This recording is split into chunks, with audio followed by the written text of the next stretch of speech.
Alright guys, welcome back to another video. So today we're going to be talking about the upcoming Dead by Daylight developer update that is going to be available to play on Steam for beta testing on, I believe, June 29th, which is going to be this Wednesday.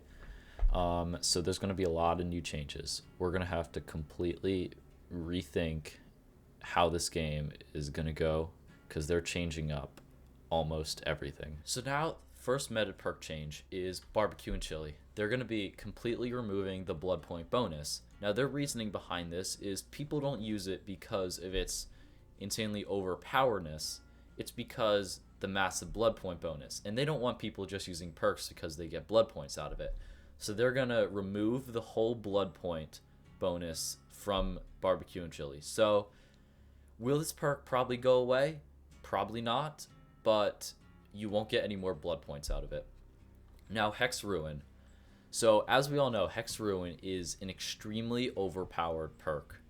It can regress a gen extremely fast. It is a game changer because it forces survivors to stay on a gen for the entire time and not get off of it. Otherwise, when they come back, it's going to be almost entirely regressed. So now they're going to be reducing the regression speed to 50, 75, and 100% from 100, 150, and 200%.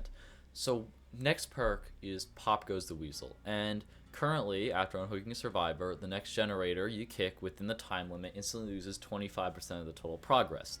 Now, because this is technically a little bit overpowered, because the gen could be completely done, like 99% done, the killer kicks it, now it's only 75% done, and that could be the game or not, because that could be the last gen, almost done, killer's on you, you're almost done with the gen, you have to get off, otherwise you're going to pull it off on it, and he kicks it 75% now, and you lost 25%.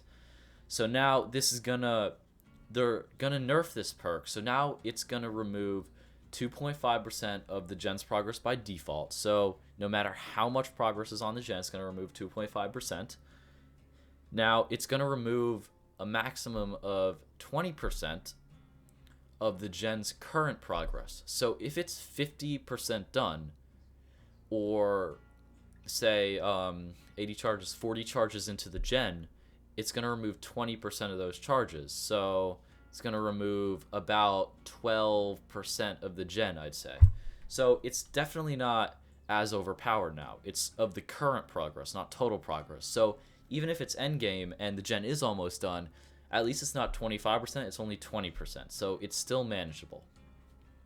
Now, Corrupt Intervention, as we know, at the start of the match, the 3 furthest gens are blocked for a while. Now, this perk is very annoying as I've discovered it and how to deal with it. It's really annoying spawning on the farthest side of the map, just go into gens, and you cannot find an unblocked gen. It's super annoying. Now, what they're going to do here is the perk will deactivate once the survivor enters the dying state. Now, this is kind of vague because, as we know, it deactivates after 2 minutes. So, is it also going to deactivate after 2 minutes, or is it just going to be once the survivor enters the dying state? Because it's not going to be good. Let's say you have some sort of AFK killer, maybe. You're going to have to leave the match, and because none of you can get into a dying state with an AFK killer, and I'm pretty sure that you're going to need those gens to open the exit gate, so this could be a problem. I'm really interested to see where this goes, but I really hope they do something about this because it is a bit overpowered. Alright, so we all know Tinkerer. Currently, when the gen reaches 70%, the killer gets a notification and becomes undetectable. Now what they're going to do is they're going to be nerfing it and making Tinkerer can only activate once per generator. So you can't get a generator to 70, the killer damages it, it goes back down to 60, get it back up to 70, the killer gets another notification. So once it reaches 70 and the killer gets a notification, they can't receive another notification for that gen. We're moving on to HexNoed. So I'm sure we all have heard this once. When the exit gates are powered, basically the survivors are exposed. So what they're going to do is they're actually going to make this totem findable now. So it's not going to be in some sort of super far away corner of the map where no one's going to go and you're going to have to deal with it.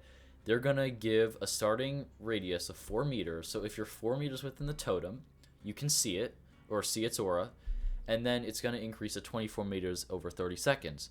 So 30 seconds after the eggs gates being powered, you're going to be able to see the totem from 24 meters away.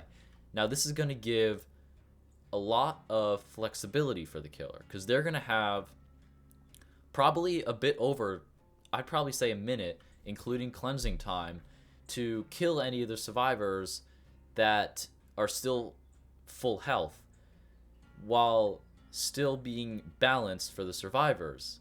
So they're going to be able to cleanse the perk and also actually have a chance to escape, because what's happening before is if a killer gets someone on hook and they have NOED, they can just camp the hook and just one-shot anyone who's there. So now this will encourage survivors to actually go for that last-minute save, hopefully getting the escape on all or some of the survivors.